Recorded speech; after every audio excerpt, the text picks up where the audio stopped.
Hey, what's up guys, it's Matt with the Movement System. In this video, we're going to talk about Ironman Arizona 70.3. I just finished that race and got a big PR of 47 minutes. We're going to show you some of my data and then give you a little race recap of how the race went. And also I'm going to tell you 5 things about my training that I did differently to help get this PR. Let's go ahead and head to Tempe, Arizona.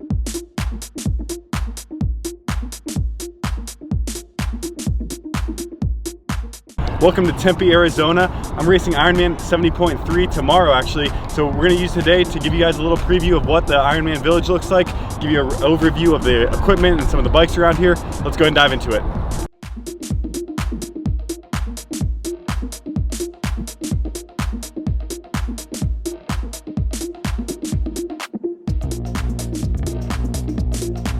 All right, we'll keep showing you guys some clips from race day, but I also want to tell you guys 5 things that I did differently training this time than I did training for my first Ironman 70.3 and how those things helped me hit a PR this time. One main difference with my training was that I did true base training at a true base intensity this time around. The first time that I trained for an Ironman, I went a little bit too intense with my base training and it really led me into some murky water and some injury, whereas this time around, a lot of my runs, I really kept at a low pace and kept at a reasonable heart rate. For most of my runs, I was running around 153 to 158 beats per minute. For me, that's a very aerobic pace. And for my bike rides, I was staying below 200 watts. Most of my bike rides were around 160 to 180 watts, and they were recoverable, meaning that I could go on a 2-hour ride and then the next day still feel fresh for a run or a swim.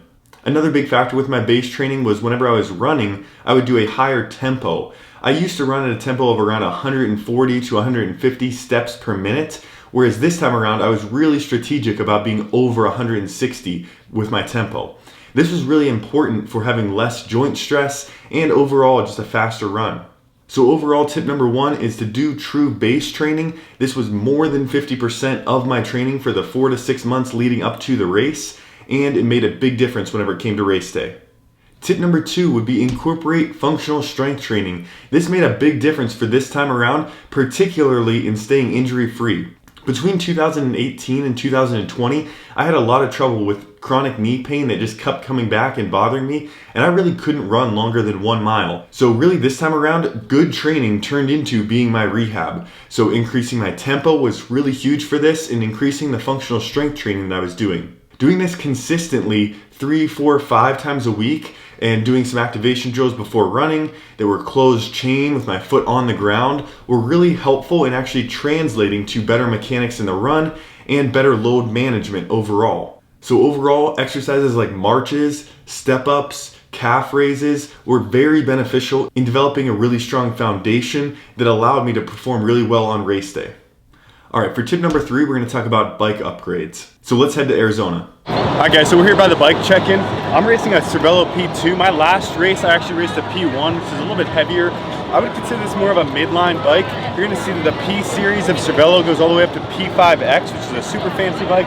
You might see one around here. I did get an Aero helmet this year. This is one that tests pretty well in the wind tunnel, but it's also not very expensive, a Louis Garneau. I'll link it below in the description. Some other upgrades that I did make to the bike, I do have an Aero water bottle, and I did put the water bottles behind the bike seat. That's a little bit more aerodynamic than on the down tube, unless you get an aerodynamic down tube specific water bottle. I am keeping this spot right here just for some goos and snacks during the ride, but that's our bike setup. The bike portion of the race was one that I actually did pretty well in my first Ironman, and even in my first race I was under 3 hours on the bike, and in this race I did even better and PR'd by about 9 minutes. Based on my training, I knew that I could target around 210 to 220 watts for the bike leg and not burn out. However, there were a lot of bumps and U-turns in this race, so I think that the U-turns and the congestion on the bike course especially really caused me to have a normalized power of around 206 watts. However, I would still consider that to be a pretty good race and a pretty good upgrade. I did have some bike challenges. I actually didn't race with a front derailleur because it bent a few weeks before the race, and I wasn't able to get a bike part replacement in time. So I raced basically a 1x. I just kept the chain on the big ring in the front and then had the rear derailleur to adjust, which worked out fine other than the fact that I had about 2 or 3 chain jumps and I had to manually reach down and reset my chain. I did have another mechanical issue though, and that was actually a seat falling off, which was kind of a big deal. This luckily didn't affect me too much until the end of the bike, but whenever I took my bike off the rack, I think it just slightly loosened the bolts of the bike seat, so that may have affected the ride a little bit towards the end. There were quite a range of really cool bikes to actually look at, and I saw some of the higher end bikes. Some of the higher end bikes were the Canon Speedmax or the Cervelo P5 and P5X series. Those are sweet bikes. And if you're looking into racing, I would say that a triathlon bike with aero bars is really the best upgrade, even if it's just a mid-range triathlon bike. You know, I raced a P1, which was about a $900 bike, and then my P2, which I picked up for $1,900. And both of those are really great triathlon bikes. I think for most people, those will do better than a road bike, although there were a lot of people racing road bikes, and you totally can. And if it's a hilly course, that road bike may even be more of a benefit. But I would say for an overall flat course, it's important to get aero bars, and then also wheels do make a pretty big difference. All right, moving on to pacing, and this was an area that I definitely improved on in this race, which helped me hit a 30 or so minute run PR. My average pace turned out to be around 9 minutes per mile, and this was actually pretty good given how hot the run was. It was around 86 to 95 degrees during the run, which was incredibly hot. It was incredibly sunny the whole time. And again, coming off of injury and not being able to run for 2 years, with 6 months of training, I was ecstatic with this run performance. I think the biggest factor was trying to run as steady of a race as possible. I actually purposely walked up any steep hills to try to keep more of a steady heart rate, and took about a 10 to 20 second walk through the transition area each mile. I think this overall helped me maintain a heart rate that was reasonable in that 160 to 165 range. Looking at some of the data, that actually allowed me to maintain an average heart rate of around 163 beats per minute. And I will say that the perceived effort with the heat was very hard here. I've ran at 170 beats per minute and not felt quite as terrible as I did during this race at 163 beats per minute. So it definitely could take that into consideration. I was really trying to stay hydrated, make sure the nutrition was on point as well. So having those dips where I can actually slow down, bring the heart rate down, and then go back at it for a mile was actually really important for overall consistency of pace and overall racing a good solid race. I think a lot of people put pressure on themselves to run the entire race and never stop to walk.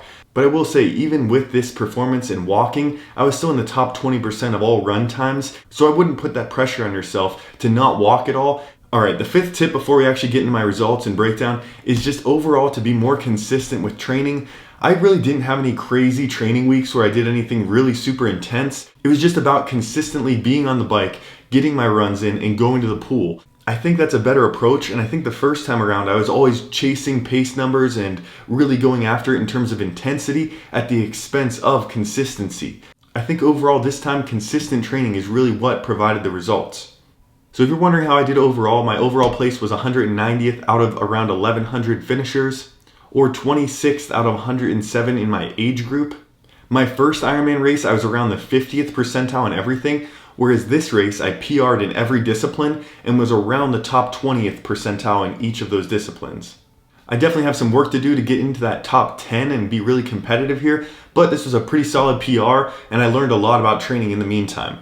I do want to give a shout out to my coach, Chris Johnson, the PT. He really built my training calendar out, and it was easy to follow, and he really guided me each step along the way to a really solid performance. And going into the off season, I'm still planning on running 2 to 3 times a week, biking 2 to 3 times a week, maybe getting in the pool around once or twice a month, and then also following a solid strength program 3 times a week. Wherever you are with your training, I hope this video was helpful and informative, and I hope you have a great race whenever that time comes. If you want to stay up to date, you can follow along on Instagram at The Movement System, which is probably where I'll announce my next race. Make sure you smash the like button and subscribe to help the channel out. And if you really like the content, go ahead and hit the notification bell. It does really help the channel out in reaching more people. Thanks so much for watching, guys, and I'll catch you in the next one.